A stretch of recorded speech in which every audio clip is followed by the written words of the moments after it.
Well, thank you all for attending. I want to let you know that I met your state school nurse consultant this summer in Orlando, Florida.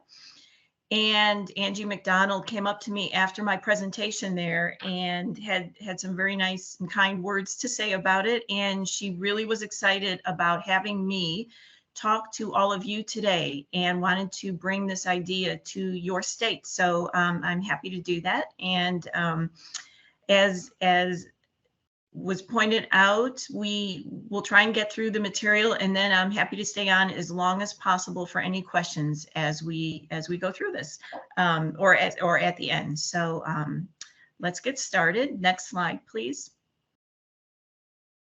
Just some basic learning outcomes.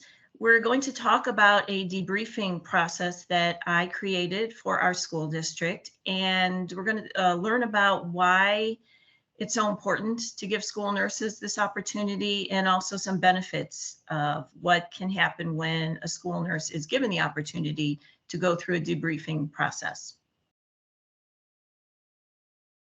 Next. The purpose of this project and this presentation is to describe the process that my district and myself, that we undertook as we were going through this during the last school year.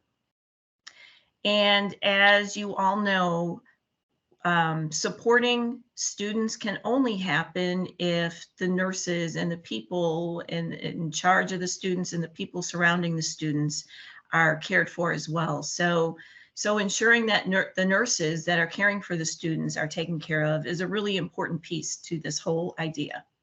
Next. So real quick, just think in your mind, think back during the past school year. Did something happen at work that was stressful? And I cannot see all of you as an audience, but if anyone is thinking no or nothing comes to mind, we would all love to talk with you. Because I'm fairly positive that at some point during the last school year, oh, thank you. Now I do see all of you sitting in the audience.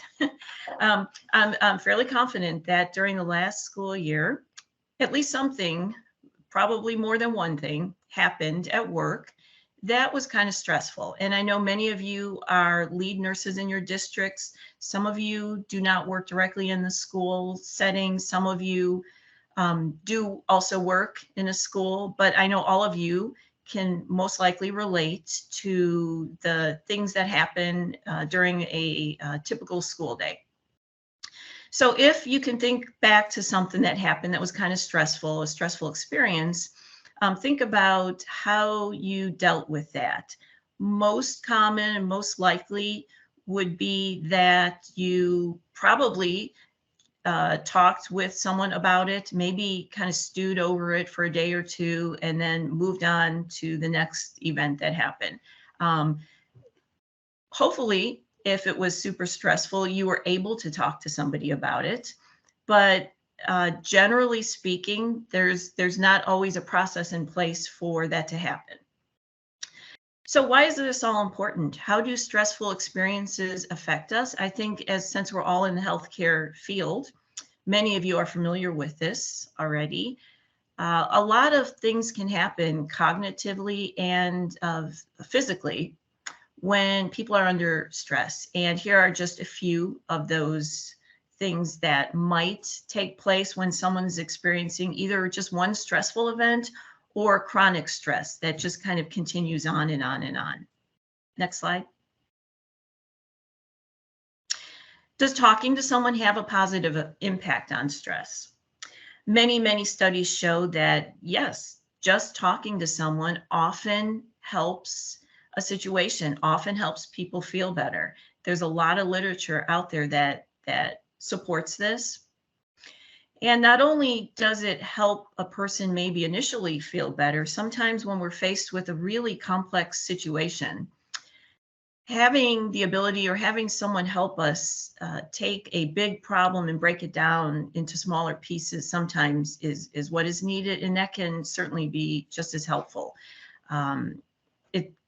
often is overwhelming when you are thinking about a complex situation, but if you can just figure out what the first step in solving some of these pieces might be, then a lot of times that feeling of being overwhelmed is lessened. Next. So, what exactly, first of all, is the problem with this in school health and school nursing? Next. Just some background data. Since 2011, there have been more than 175,000 school injuries that resulted in a 911 call or an emergency room visit. So that may sound like a lot, but of course that's over the past decade. And this is nationwide that I pulled this statistic from. School nurses, of course, are the ones that are on the front line of responding. If there's a school nurse in the building and there's an emergency, most likely the school nurse was in the middle of trying to help with that. A lot of the literature out there talks about a comprehensive emergency response. And whether it's in the hospital setting or there are many government settings like OSHA that talk about emergency response procedures, all of these that I was able to find always talk about it being more than just knowing how to respond in an emergency. A comprehensive response also includes the aftermath, so the reflection and the debriefing, especially if it's a super stressful event. Next. So there are a lot of issues unique to school nursing when it comes to emergencies and stress and stressful situations. School nurses, of course, don't have emergencies every single day. They're fairly infrequent, hopefully. They're fairly infrequent, but when they happen, they require very quick action. School nurses have a lot of less emergent situations, though, that can often cause distress. And I like this picture of this nurse here. It's probably 5 o'clock somewhere, wherever she is, sitting there in her office trying to finish things up. She's on the phone, she's on the computer.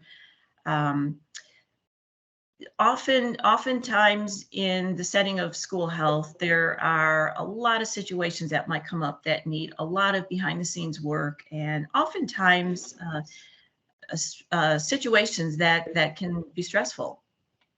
Compounding this problem or the situation is that school nurses largely work in isolation. If you are lucky enough to have another nurse working with you in a school health office, that's great. But even if that's the case, you both are likely so busy that you're either just passing each other throughout the day or dealing with your own situation. So even that in and of itself might not be enough. By nature, the field of school nursing is an isolating type of healthcare setting. And while it is very common in other healthcare settings to have some type of emergency response program or debriefing process, it is not common in the school setting. And I know that because when we first started thinking about this idea last year and looking at what is out there in schools and other schools in our area or throughout the nation, we could not find any information at all. So that's when we knew we were really onto something, because it was not a common thing that was being done in other schools. When you don't have a debriefing process or a chance to really talk through situations, there are a lot of missed opportunities, obviously, to de-stress and talk about the situation. There are missed opportunities to learn yourself or to help others learn from your situation. And when none of that takes place, the chance that the same situation might happen to you or someone else in the future is pretty large, because we haven't really settled this first situation. We didn't really change anything, and we just are moving forward, and you're almost bound to possibly repeat the same thing in the future.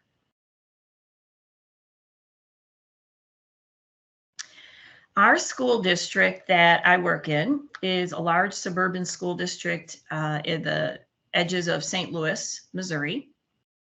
And when we were thinking about this debriefing process, do we want to do this in our district? How would it work? What would it look like? How many emergencies really have there been this past year? We looked at the previous school year. And in our case, we are a large school district. We have close to 18,000 students, and that encompasses 32 buildings, school buildings.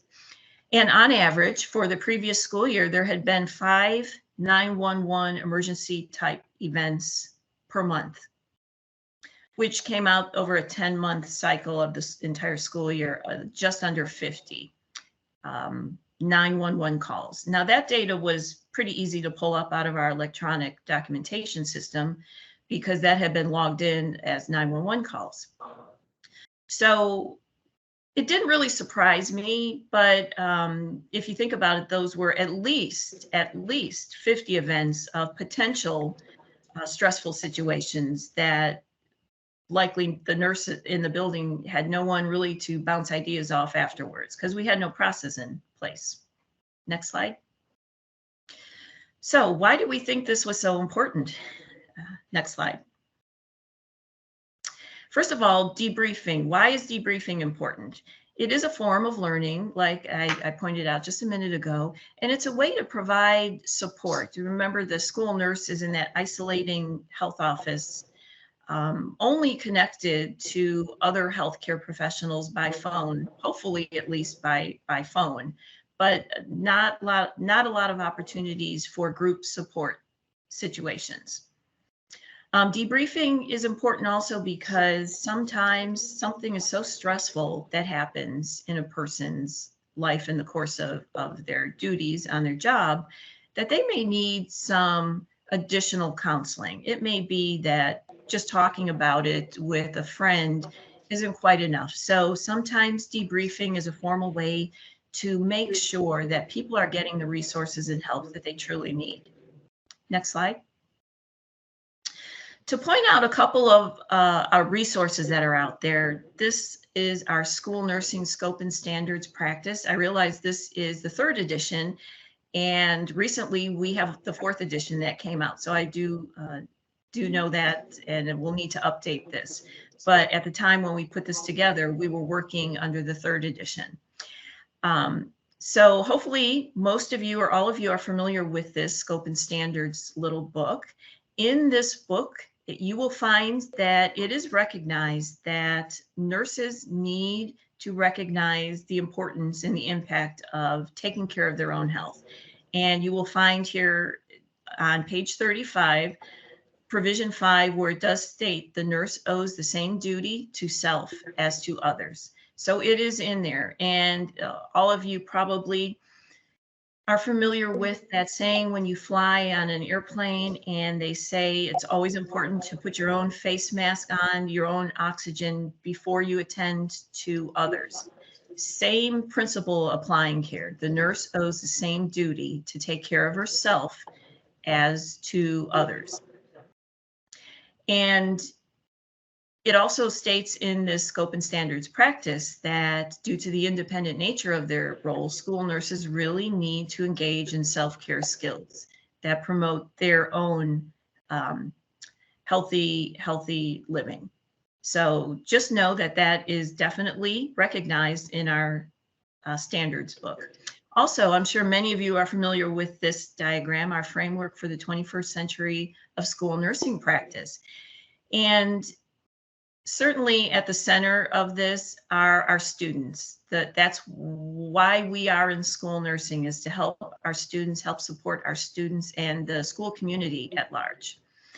And when we look at all the things that a school nurse needs to be involved in championing the health for students, advocating for health and safety of students and the school community, it is recognized that a nurse needs to be in top performance herself or himself in order to turn around and be able to really be totally committed to their role as advocates for students. So again, taking care of one's self first is recognized as being very important.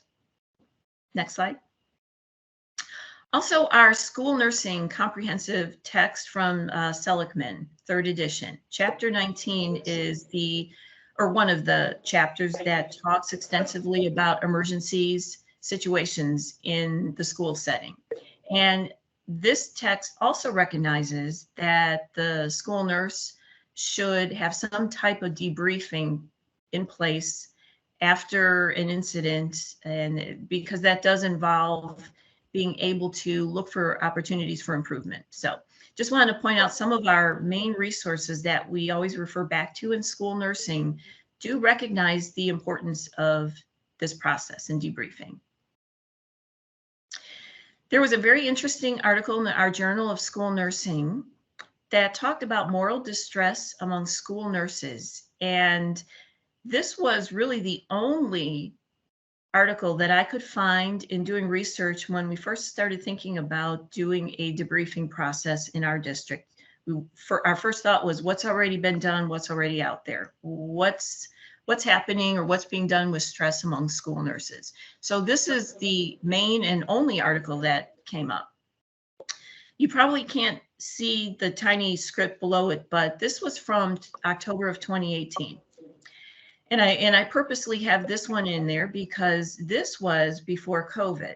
And this was already a situation that was recognized long before COVID happened in our society. Going through now and just trying to do some searches for stress and debriefing for school nurses, more current articles all seem to deal with COVID related situations. So I wanted to reach back far enough to show that this is not something new. This has been kind of talked about in an issue for quite a while. Next slide. So our idea was pretty simple. We felt like we want to do this. We think it's needed in our district. We want to create some type of tool that our school nurses could use to debrief after an event. We also knew initially that we wanted it to be voluntary. The last thing we wanted to do was stress school nurses out by saying, this is one more thing you have to think about and do. So we didn't want to add stress to something that was supposed to relieve stress. So totally voluntary, not mandatory. And we also knew that because the situation in school health is that emergencies, 911 calls are not an everyday occurrence. We didn't want that to be the only reason a nurse felt she or he needed to use this tool. So it may be a 911 call, but it really could be whatever the school nurse deems was stressful, a stressful event, and we just leave it at that. So it's pretty open-ended. Next slide. So creating the process.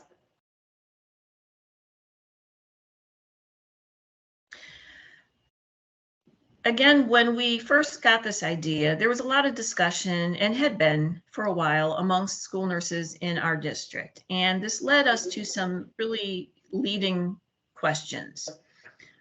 A main one being, why are so many nurses at least in our district, so stressed out, even though the pandemic was over? We had been through all of that. We had the previous year was pretty much when all the guidelines were relaxed. We had been away from that for a while, but there was a lot of high stress amongst nurses in our district. We also had a high turnover the last several years in nurses and nurse assistants. It's been nearly impossible to find and retain subs. We, for the last couple of years, have had 2 main substitute school nurses available for our entire district of 33 full-time nurses. So it had been hard to find and retain subs. And we, unfortunately, have had a few people quit after a difficult year, or we had one nurse in a high school quit in the middle of the school year after the situation of having to use an AED machine on a student, and she just quit. She just was done. So a lot of these questions are what was leading us to look into this process. We discussed this idea at our October nurse meeting last year. And just it verbally received a lot of positive general feedback, a lot of nurses and assistants saying, yeah, this sounds great. This sounds like a good idea. I also discussed this project in December of last year at a meeting for the Virginia school nurses in one of their districts. And the reason for that connection was our former director had left and started working back in Virginia, and we still were in close communication. She thought this was a great idea, so we wanted to partner up together with our states to bring this to both Virginia and Missouri. I also discussed this at our statewide lead nurse meeting in Missouri this past March. And then, of course, this all culminated this past summer by talking about this presentation at the NASN conference. Some more initial thoughts when we were pulling this together was that we wanted myself and my colleague Karen, who was helping me on this project, we wanted the two of us to be the facilitators. And we briefly thought and talked about having a committee of nurses to be available to help with debriefing or help with talking to someone. We didn't know if this would be a big demand, if we'd be able to handle the demand. We didn't know how many people should or needed to be in charge. But we eventually came to the conclusion that we didn't want a big group of nurses. It became a little hard when we started thinking about that. Well, who would it be? Should we rotate that? Should we, volunteers? It became a little tricky to think about that. So we just stuck with myself and my colleague, Karen. We also knew that aside from a facilitator and the nurse that wanted to debrief about something, there was also the potential that other people could be invited, voluntary, but possible, including possibly the lead or head nurse, principal, counselor, or even a parent or teacher. We also knew in general that the number of stakeholders needed to be kept real small so we could have a quick discussion. Obviously, this wouldn't be similar to a hospital debriefing where a stressful event happens. Everyone huddles together for 5 or 10 minutes, talks about it, then moves back on to their jobs. Because we're all spread out throughout the district, we knew this was going to involve a computer and a Zoom meeting in order to be efficient and in order to pull this together quickly. The stakeholder number and the people involved needed to be kept to a minimum. We also decided that it would be important that myself and Karen should receive any requests that would come through. That way, if one of us was busy, maybe off for the day, there was a higher chance that we would be able to coordinate and decide who could respond the fastest, in the most timely manner. Ideally, any debriefing conversation should happen fairly soon after an event. You don't want things to linger on and take, several days, if not a week, to get back to someone. So we really were conscientious about trying to be able to promise that we would be able to be available to someone within certainly 24 hours. And again, because of the nature of when this would have to happen, likely in the middle of a school day or right before or after school, we wanted to make sure that it was concise and no more than 10 minutes. Obviously, it could go longer if needed, but we wanted it to be short to the point. Our main questions, and this we pulled from OSHA standard guidance that you can find online through the government when they have set up standards for hospitals to talk about a debriefing process. Really, the main questions are these three. What happened? What do you feel went really well? What do we need to support, that the process really worked? And what maybe did not go as planned? And is there any way this could have happened differently, or could we learn from this at all? So those were our main questions. Online survey tool, again, knowing that this would be computer based because of the nature of us all being in different buildings. We knew that we wanted that to be the fastest, easiest, quickest way to start this process. Surprisingly, this was not easy to figure out. What should this be called? And I say that because initially we were thinking, well, this is a debriefing process. We should call it a debriefing process or a debriefing tool. But when this idea kind of started leaking out, and then we were talking about it with our director of health services, and then she kind of mentioned it at one of her principal or superintendent meetings. One of the assistant principals got a little worried, wondering what the nurses were planning here, and suggested that maybe we check with local hospitals to see if they do any debriefing things. So we kind of thought that was humorous because, of course, as healthcare professionals, we know that hospitals do this. That's why we were trying to pattern ourselves after them. So obviously this is not a new idea, but just using the word debriefing sounded super official to people in our district. And we didn't want to scare people off. Again, we don't want people to think this is something that they need to be worried about. Is this mandatory? Debriefing seemed to carry a little bit of a negative connotation. So we started brainstorming, a lot of other names. Here's some of the names that we were thinking we might use.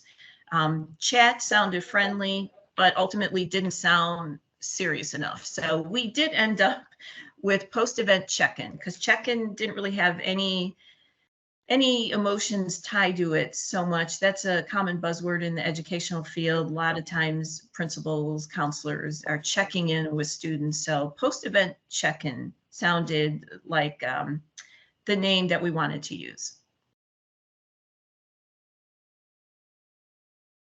We also wondered, how should this process be initiated? This took a lot of discussion also. Did we just want to wait until we heard about something, and then Susan tells Joan, that tells Kathy, that tells me that something happened at their school and maybe they need to talk about it? That didn't really seem like a good way to go about it. Do we want the lead nurse to get involved, in every single situation and direct or let us know that, hey, this happened in this building? That didn't seem like a great idea necessarily either. And certainly more work for her in letting us know about all these things. Did we want to use our electronic documentation program and just be alerted through that way? Well, that was possible because we do have a program that we can get, or I can set up to get an alert that anytime 911 was initiated in the district, you would just get this notice.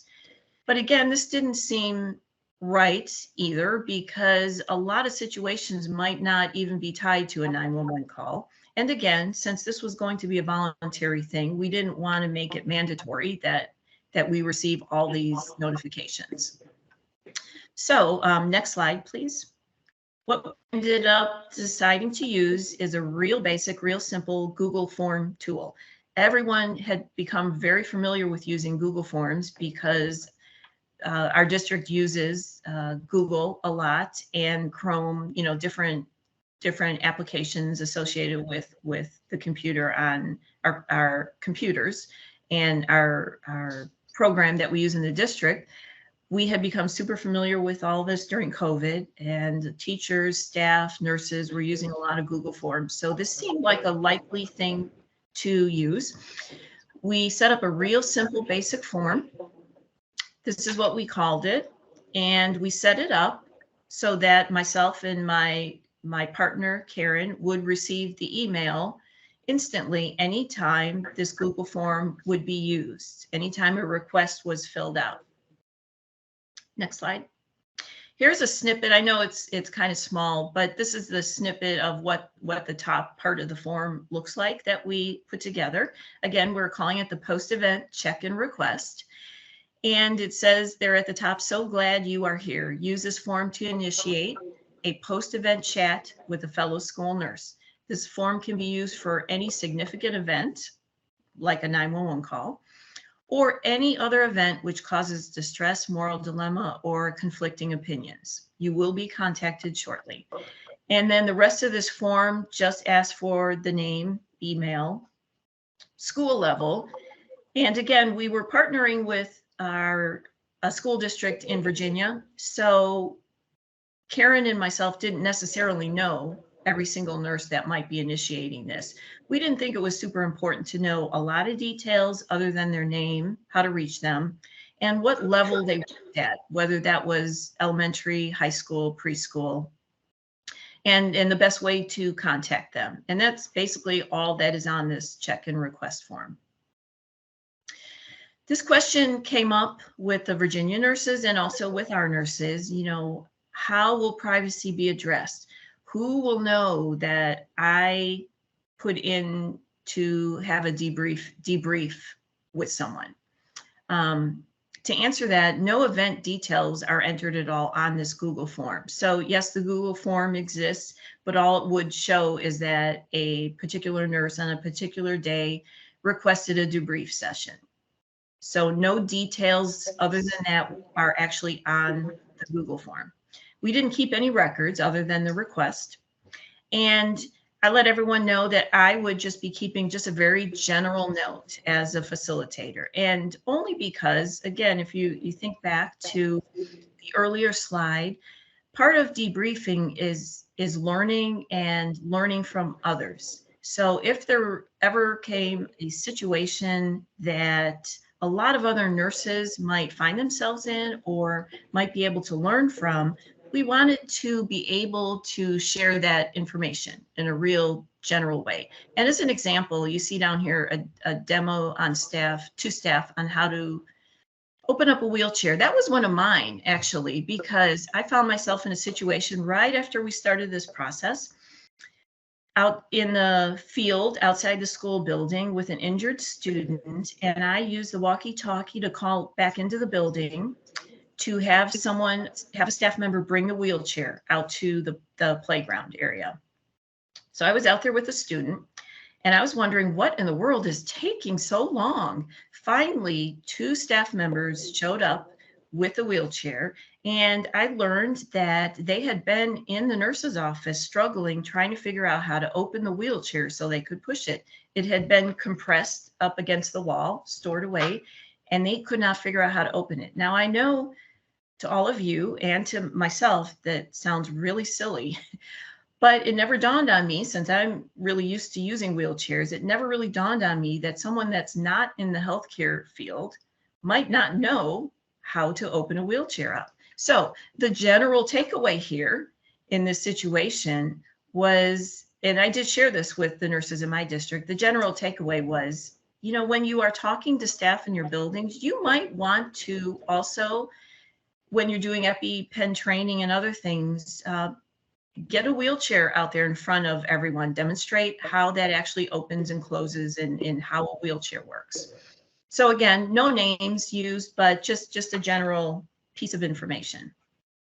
So lessons learned so far, since this is still kind of a new process. Again, we learned that the name of a new project really matters. Don't call something, or don't put a name to something that people might become real suspicious of right away, or might be a little bit wary of. So we learned that was a big deal on what we were going to call this process. A formal pre-survey probably would have helped. We were trying to get this together quickly at the start of last school year, so we did not do this, but definitely if you want to initiate something like this in your own districts, I think a formal pre-survey might help you see where the thinking is with nurses and to see what they think might be important. Another learning point is that people are often uncomfortable when they learn about a new process that's being put in place. They may not always be accepting at first. We had a lot of good general verbal feedback, you know, nurses saying, oh, this sounds great.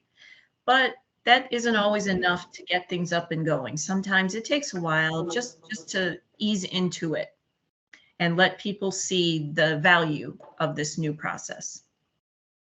Also, it is not common, and you probably know this of yourselves, it's not common or easy for school nurses in those isolating offices that they work in to ask for help. Many times, school nurses will think that, well, it's just part of the job. This is just part of my job that I need to learn to deal with. So it can be very hard for nurses to admit that, I need help with something, or I need help with this. So I know that's not in the nature of many school nurses. So that also sometimes may take time to roll out a process like this or a new idea. Next slide. Also important that we learn timing is real critical to debriefing. Again, we knew that, but it really is important. I had a situation with a nurse that put in for a request, and on that particular day and that particular time, my colleague Karen was off for the day, and I was involved in a situation myself. And when I let the person know, well, this may need to wait until after school, a couple hours, we can't really, fit this in at this exact moment, but definitely by the end of the day. Just in saying that made the nurse decide, well, you know what, it's probably okay. I don't, we'll just talk next week. So I fit her in as best I could, as quickly as I could, but timing is definitely critical, because telling someone, can this wait till Friday? Generally speaking, the person will decide that, you know what, I don't want to be a bother. You're busy too. We don't need to do this. So timing is important. Being able to let the person know, yes, we have a plan. We can talk. Also, having enough time to explain and present this idea. We talked about it at that first nurse meeting.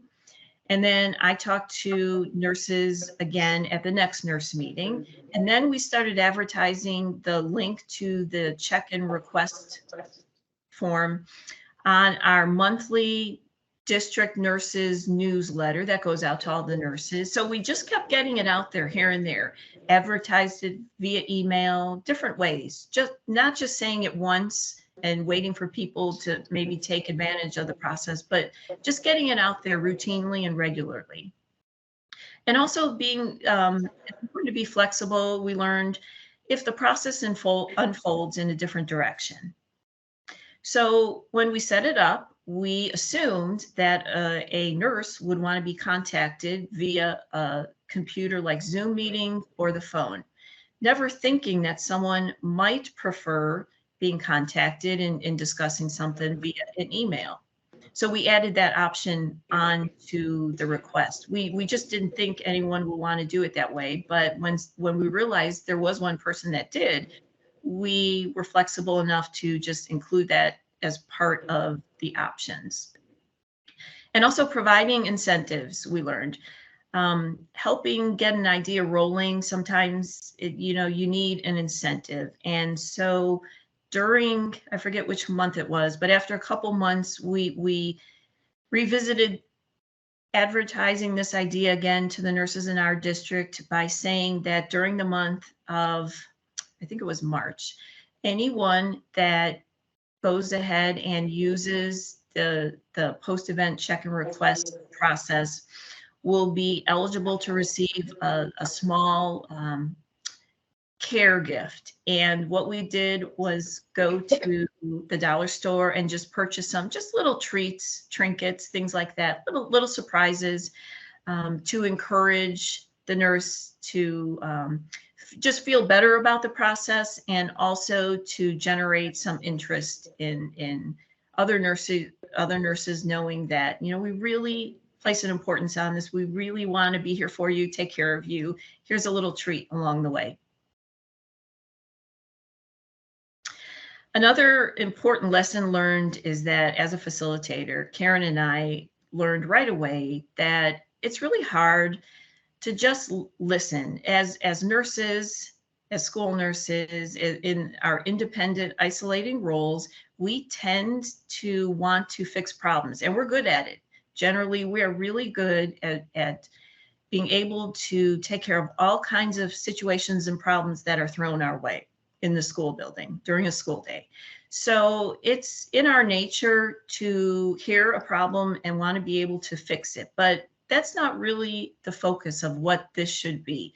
It really is just the process of listening, certainly guiding someone towards additional resources if warranted, but ultimately just being able to be a good listener, a sympathetic listener for someone else. That was really a kind of a hard lesson for myself to learn, and not be able to just, want to just get in there, jump in, start making phone calls, just fix the situation.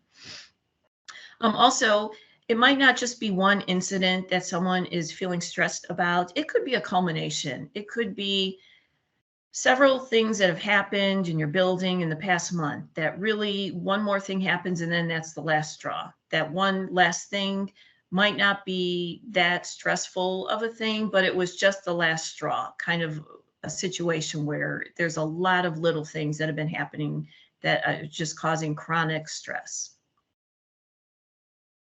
Next slide. One important thing also that we learned is when I ran this Google form past one of our social workers in the district and just told her about the idea. She thought the idea was wonderful. She loved the idea.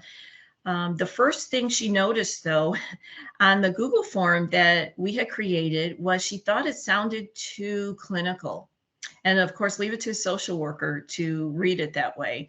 She said, you should just ask the person first how they're doing. So we did put that in there based on that one comment, because initially we just jumped right into thank you for this request. Please put your name here, your school level, that kind of thing.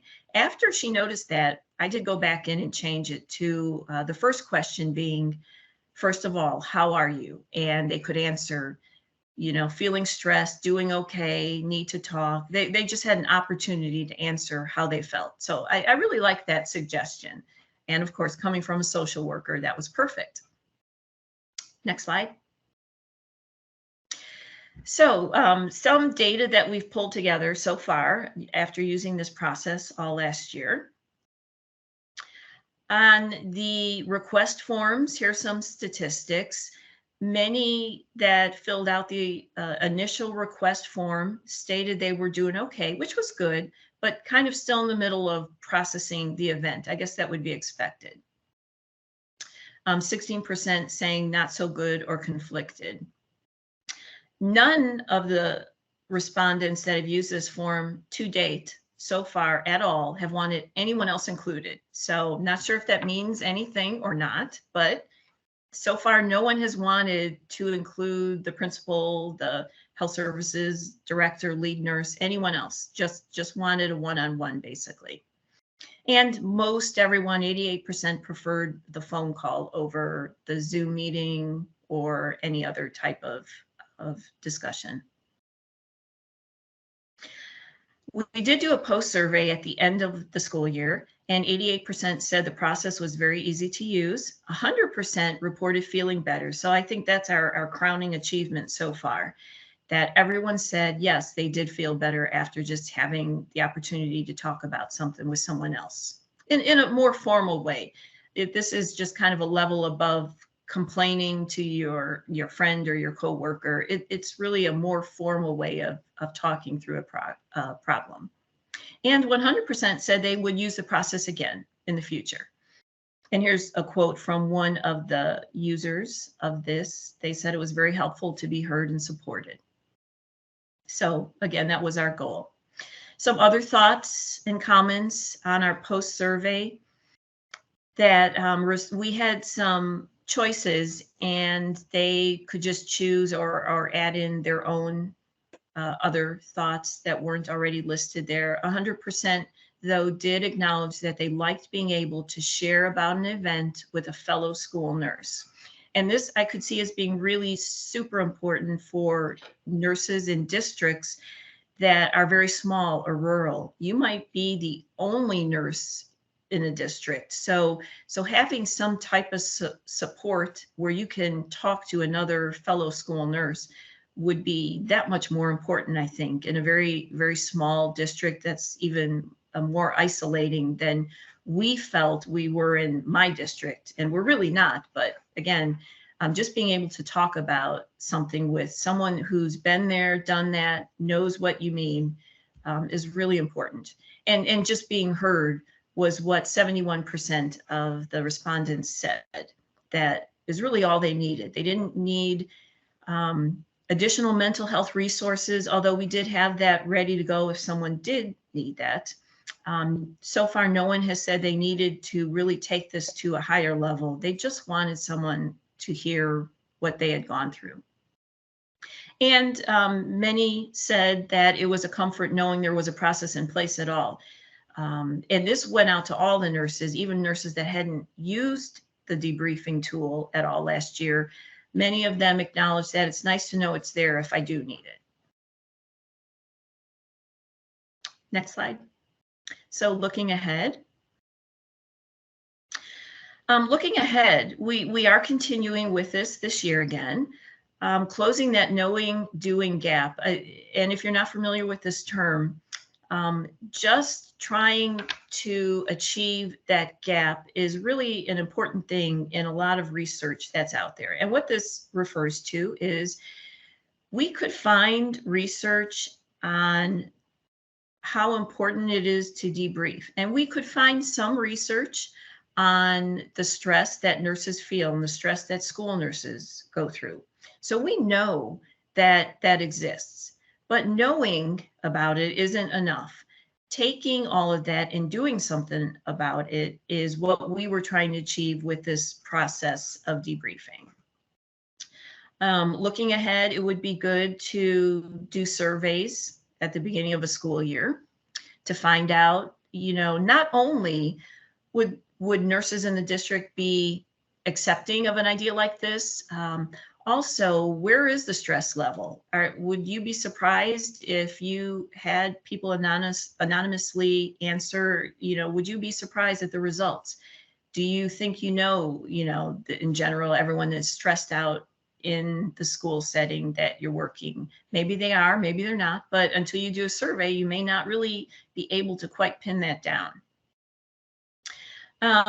We've talked about a post-event digest. We haven't started that up fully yet, but things we have learned, like going back to my wheelchair example, we're toying with the idea of putting out some kind of digest where it's just real general information of things that have come up. And we've had other things that come up that in all cases, I think this would be really important to know. I didn't know this, and here this nurse went through this situation, and some things are really worth sharing.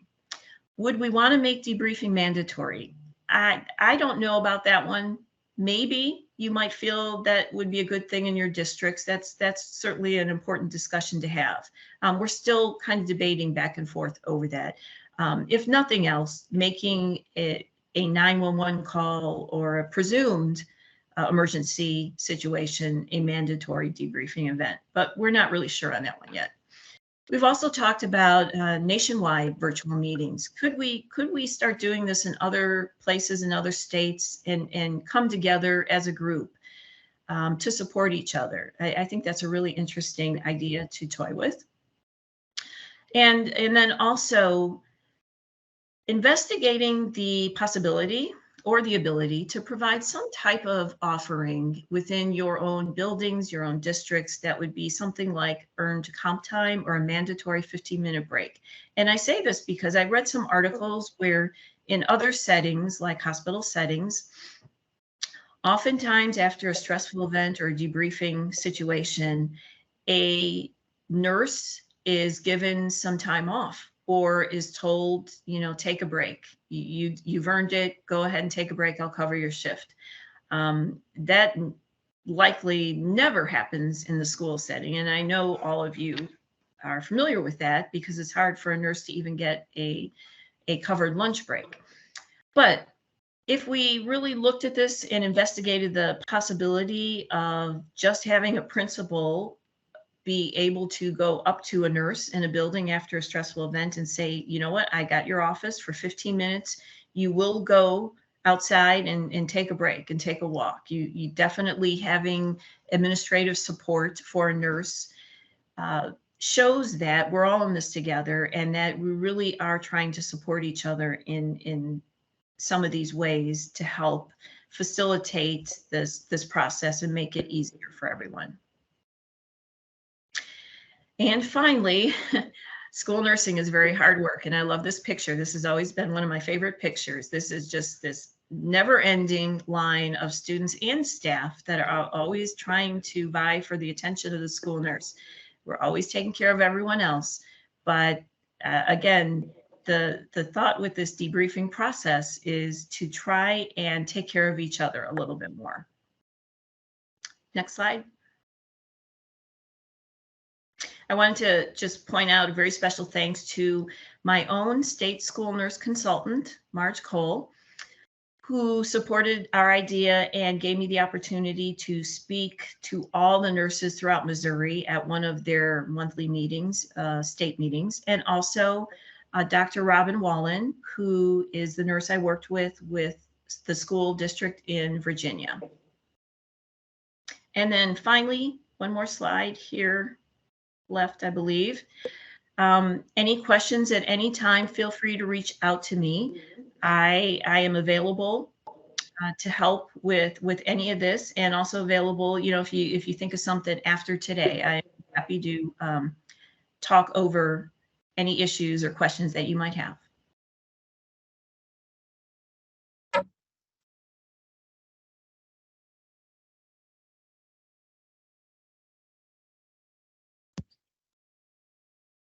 Thank you so much, Catherine. We have like a couple minutes. Is that okay if anyone has a question now? Is that Sure. all right? Okay. Does anyone have questions for Catherine right now?